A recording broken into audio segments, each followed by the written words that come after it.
If you want to make six figures in a government job, you either need to be a GS-12 in a big city or a GS-13 in a rural area. GS is the pay band that 75% of federal employees fall into. There are a dozen different pay bands, but GS is the most common one. So how would you find one of these jobs? You can apply like everyone else. This means going to USAJobs.gov and setting up an account and then starting your search. There are about 100 different filters on this website, so you can set it for your location, for your skill set, whatever your profession is, you can set it for that. And you can even say you want a remote work job or a telework job. The problem with this is that if you're not in the federal government already, you are restricted to the open to the public path, unless you have a special hiring path. This could be veterans, Schedule A, Peace Corps, or Native American. Not only that, but you're competing against everyone else.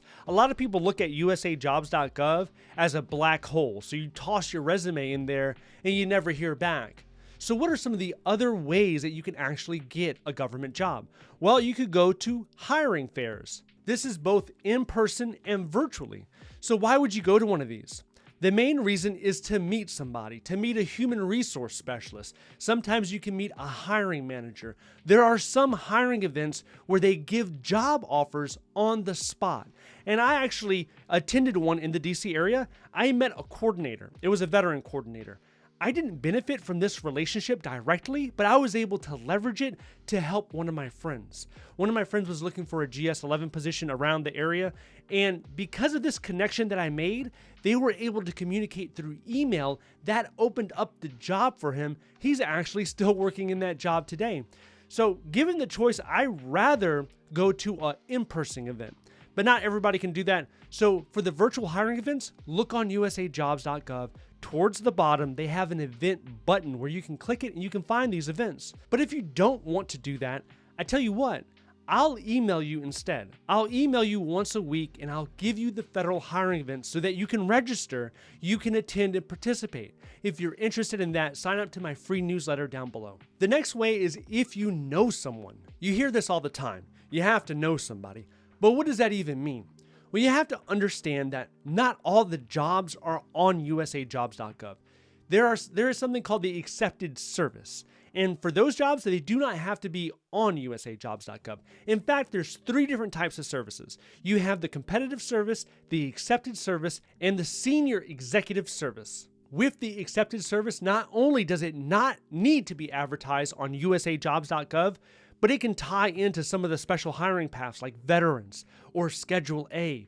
This is why you need to go and meet somebody at the hiring events, because you could be put in contact with a coordinator. There have been times where I'm at a meeting and someone mentions, hey, I am hiring for this position, or I have 2 positions available.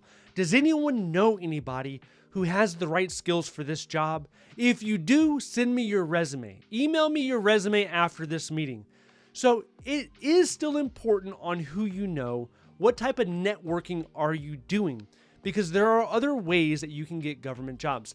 Now, if you need further assistance in building and strengthening your federal resume, I developed a course you can sign up in the description below, where I will help you edit that resume to get it as competitive as possible. The next way is a political appointment, Schedule C. This website here, you can enter in all your information, pick the function or the area of interest you would like to work in, and then attach your resume. You can submit it and you'll be considered for a political appointment. Right now, this is for the Biden administration, so if you do not want to work in support of that one, that's fine. Every time there's a new president, this website will be updated and you can apply.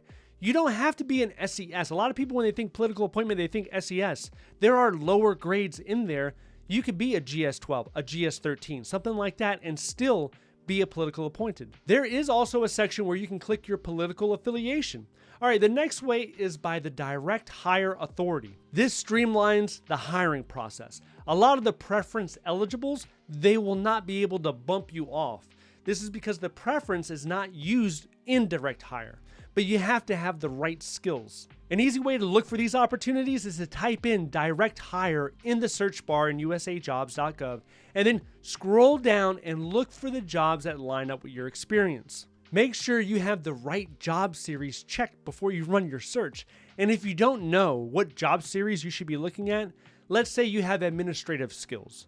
You have an administrative background. Well, then I would start off with 0301 and then click search. Now, if you have other skills that you're trying to find a job for, look at the OPM Job Series Handbook, the 2018 edition. You can Google it and it pops right up. Look through there, do a Control F, type in the skills that you have, click search. You will find job series that you're qualified for. If you are still looking for a federal government job, I did a live stream recently. I answered over a dozen questions.